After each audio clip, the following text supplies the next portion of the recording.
Hello everyone, this is Fine from Tech Gaming Villa. I hope you all are well. Today I'm going to talk about the two TV, the latest Samsung S95C and the Sony A95L.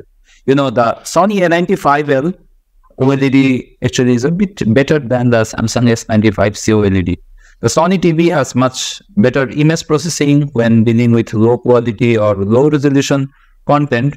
So cable TV channels and streaming movies look much better with less macro blocking and pixelation. The Samsung is a bit more versatile, especially for gamers, as it has 4 high bandwidth HDMI 2.1 ports, whereas the Sony only has 2. 2022 saw a new variation of OLED hit the market courtesy of Samsung Display. qd-oled merges two of the most prominent TV display technologies, OLED and quantum dot, in order to boost the brightness and color reproduction of standard OLED displays. Only 2 qd-oled TVs hit shops last year. Samsung was the first to throw its hat in the ring with the S95C qd-oled, thanks to its excellent vibrancy and dynamism, as well as its comprehensive gaming support. Sony followed shortly after with the A95C qd-oled, which also took home a 5-star, and it's very bright, yet supremely natural and authentic picture and excellent sound performance. Considering how much we like these two qd-oleds, you can imagine how excited I am to find out about Samsung and Sony's 2023 replacement models, the imaginatively titled S95C and A95L respectively. Like most consumer goods, TVs are getting more expensive. Both the Samsung S95C and Sony A95L are more expensive than their predecessors. In some territories, at least in the US, the A95L is a little cheaper than the A95K. But how do they compare? As you can see, the A95L is pricier than the S95C at all sizes. That's on paper, but in reality, the price gap is likely to be much larger. The Samsung has been on sale a while already and has been some significant discounts at time. You can pick up the 65-inch model for €2,400 or $3,000, which is €1,200 or $300 less than the launch price, and a whooping €1,300 or $500 less than the Sony. The current 55-inch S95C price is $2,500. On the other hand, 55-inch A95L is $2,800. That means $300 difference. 65-inch S95C $3,300. And 65-inch A95L is $3,500, $200 difference. 77-inch S95C, $4,500. On the other hand, 77-inch A95L Sony price is $5,000. That means $500 difference. So decision is yours which TV you will choose. Both the Sony and Samsung feature the same second generation qd-oled that comes in the familiar 55 and 65-inch sizes seen last year. However, the 77-inch variant for both models is a new addition. Samsung Display is obviously eager to capitalize on qd-oled and push development forward. So introducing new size options to expand the range is a good start. Both models also feature thin bezels and include a stand in the box for convenient placement on a media unit. Although they can both be wall mounted if you so desire, Samsung opts for a center-mounted low-profile square pedestal, whereas Sony has swapped its incredibly heavy stand from the A95K for a pair of angled feet. The versatile stand from the A95K will be missed, as it could be mounted in 2 ways to either sit flush against a wall or give the TV a floating appearance.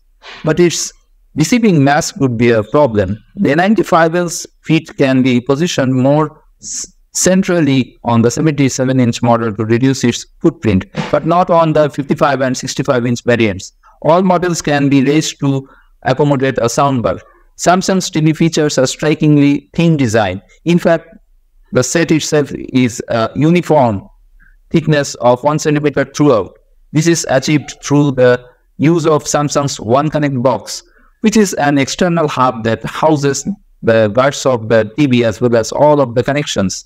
This clever design means the TV itself remains clutter-free. The Sony, on the other hand, is a little chunkier, partly because the internal components and connections are on the main body of the TV, but also because its innovative audio system involves actuators and vibrate the qd-oled panel in order to generate sound. It's something of a case of function over form, although it must be said that the A95L, while thicker than most OLED TVs, is very stylish with it. As you would hope for two 2023 flagship OLED TVs, both the S95C and A95L are absolutely feature-packed, starting with HDR support. The Samsung and Sony both feature the standard HDR10 and HLG formats, but then Samsung has HDR10 Plus while Sony opts for Dolby Vision. Samsung continues to choose HDR10 Plus over Dolby Vision, which is a continuing frustration as more disc and streaming content from the likes of Netflix and Disney Plus supports Dolby Vision. Viewers should feel right at home on either of these TVs as they feature 4K 120Hz support via their HDMI 2.1 ports. However, while Samsung uses its own in-house chip which features 4 of these HDMI 2.1 ports, Sony is using the latest MediaTek 10000, which has just 2. Its other 2 HDMIs are of the older 2.0 specification. What makes it worse is that one of these HDMI 2.1 sockets is also for ER. So if you need that for a soundbar of AVR, you will have just one HDMI 2.1 socket left. That isn't ideal if you are a serious gamer who owns multiple consoles.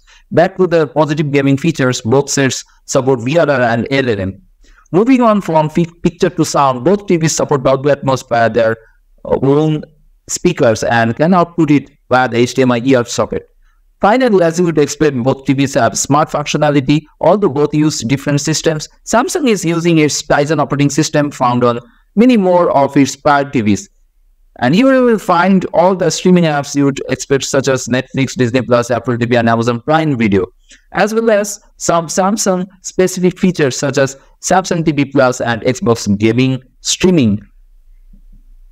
On the Sony side of things, you will find Google TV the same as on the A95K. Google TV can be found on other TVs as well as on the Google Chromecast with Google TV. It is a useful and intuitive smart platform with wide app compatibility. So you have no complaints regarding its return on the A95L.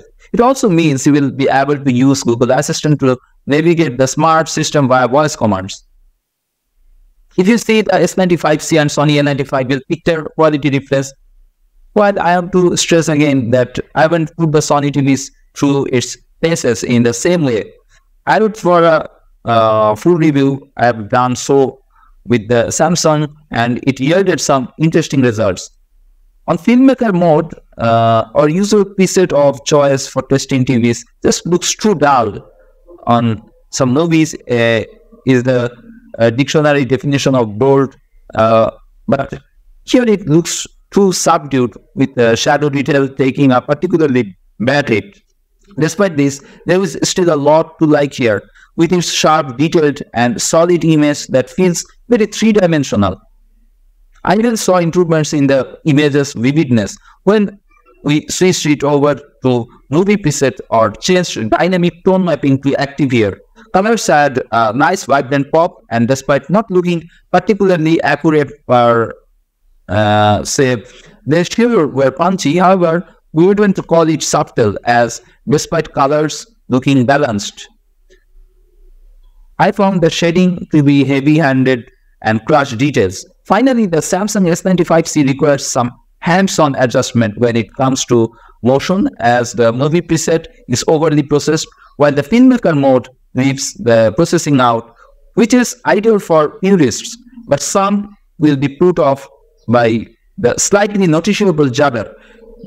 Delving into the picture clarity settings can remedy this to an extent, but Sony is still the one to beat when it comes to motion. My initial demo of the Sony A95L was a bit brief, but my second one clipped much more in depth, placed side by side Samsung S95C. The Sony looked the clear winner in terms of picture quality. It's worth nothing this wasn't under proper testing conditions, but I'm still seriously impressed by the Sony. Placed next to a Sony Pro-level mastering monitor as reference, the A95L came closest to the monitor's more authentic picture. This is the kind of screen used by professional movie studios to master a film. The A95L's picture was more balanced and poised than the Samsung S95C's, and when it was brighter, it never looked artificially, so preferring to err on the side of natural instead. On this evidence, the A95L looks the more impressive TV. If you see the Samsung S95C and Sony A95L sound, Samsung has upgraded the speaker arrangement for the S95C with a 70-watt 4:2:2 sound system on board. That's an improvement on the S95B's 60-watt 2:2:2 system, which I haven't exactly involved with.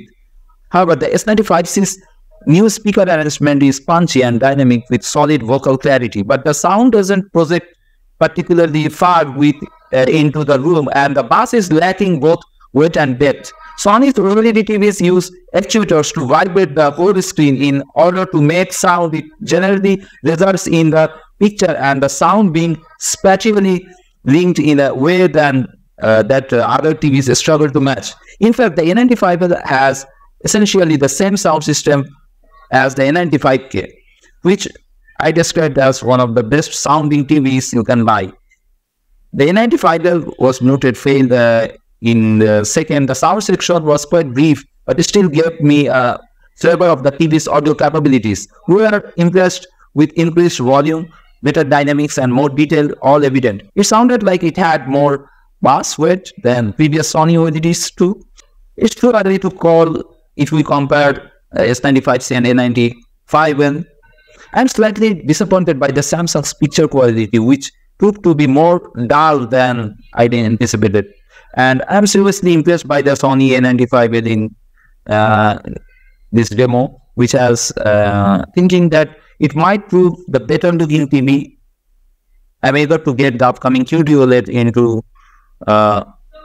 some other videos. If it does prove to have better picture quality, the question then becomes, is it that much better to warrant the higher price? So tell me your thoughts, which TV you choose. But if you ask me, I will say Sony A95L is the winner. So that's it from now. If you like this video, please subscribe and press the bell icon for future notifications update. I have another channel named Awesome Tech Gaming Pro, where I upload similar kind of tech videos. Please visit this channel and subscribe for update. Have a good day. Thanks for watching.